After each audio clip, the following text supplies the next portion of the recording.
Hee-yeon est une personne positive et conseille à Ji-won de ne pas rester sur un souvenir négatif, mais justement de tenter de créer un nouveau souvenir avec un dénouement heureux.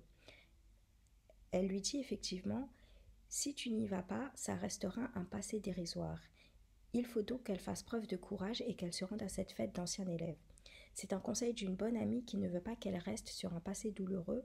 Si les choses tournent en sa faveur, elle sortira gagnante et grandit de l'expérience.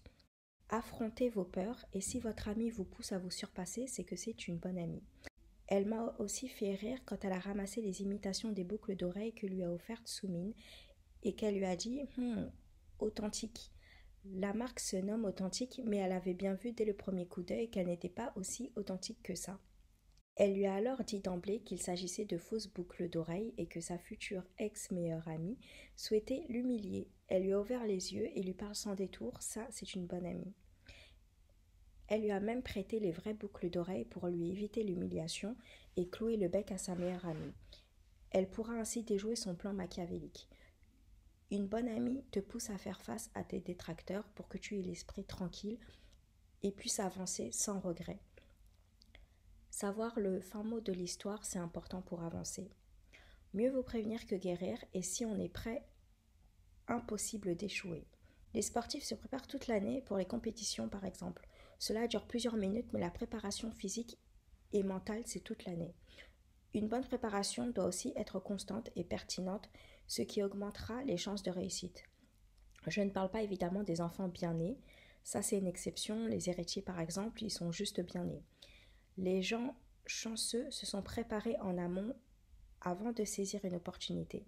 Puisque les bonnes actions sont toujours récompensées, même si ce n'est pas toujours immédiat, Hee-yeon l'a présentée à sa visagiste et à sa maquilleuse pour la remercier de sa gentillesse. Quand on vous dit qu'on ne plaisante pas avec la préparation et la maintenance routine d'une femme. Si vous souhaitez glow up physiquement, il faut savoir s'entourer de professionnels. Hee-yeon a un abonnement dans le lieu où elle a conduit. L'apparence est la première chose que l'on voit de vous et les gens se fient toujours à leur première impression. Ils vous jugent très rapidement et se font une image de vous.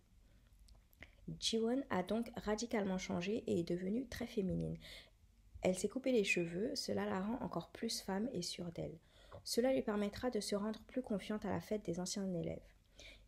Il faut noter aussi que de base, sa meilleure amie ne lui avait pas dit qu'il s'agissait d'une fête des anciens élèves, mais que c'était un repas uniquement entre elles, car elle savait qu'elle n'allait pas prêter attention à sa tenue vestimentaire. C'était une nouvelle fois une occasion de l'humilier et encore plus avec les boucles d'oreilles. En remontant dans le passé, Ji-won a su déjouer son plan et avait une longueur d'avance sur sa fausse meilleure amie. Il faut bien choisir ses amis.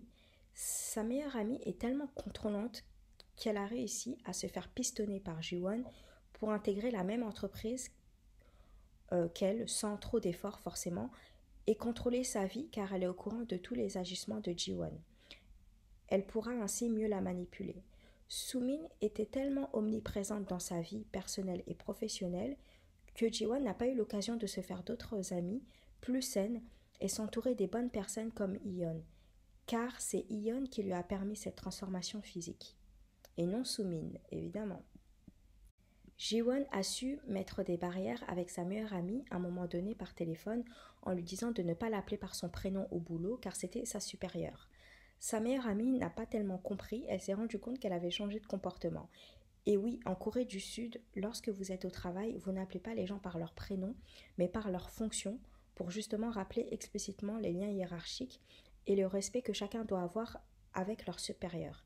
Ça évite les familiarités et les insubordinations. Si une femme ne vous lâche pas, méfiez-vous, c'est qu'elle est avec vous par intérêt. L'intérêt en soi, ce n'est pas mauvais, mais l'intérêt avec de mauvaises intentions à votre rencontre, évidemment, c'est pas bon.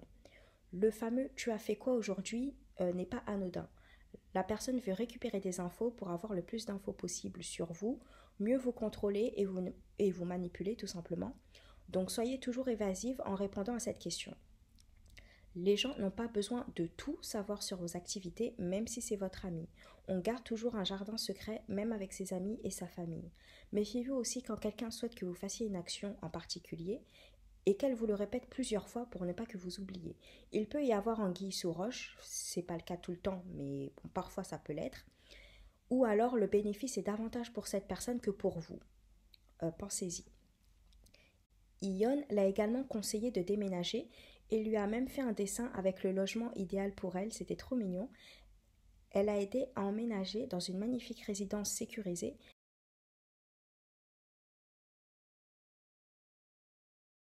et dans un logement que gère son patron, qui est également le propriétaire de l'appartement. Ion explique que de base le logement était initialement pour elle, mais elle a décidé de laisser Ji-won y emménager. C'est le comportement d'une bonne amie. Elle lui conseille même d'être propriétaire plutôt que locataire de manière générale. Pour conclure cette vidéo, ne vous fiez pas au mot meilleur ami. Fiez-vous uniquement aux actions de cette dernière et posez-vous les questions. Son comportement est-il sain? Vous met-elle en valeur? Est-elle capable de vous parler honnêtement pour votre bien? Comment vous sentez-vous près de cette personne? Confiante ou plutôt manipulée? Si vous vous sentez manipulé, vous savez ce qu'il vous reste à faire. Fuir. Je vous remercie de m'avoir suivi jusqu'ici et je vous dis à la prochaine pour une nouvelle vidéo. Bye les déesses.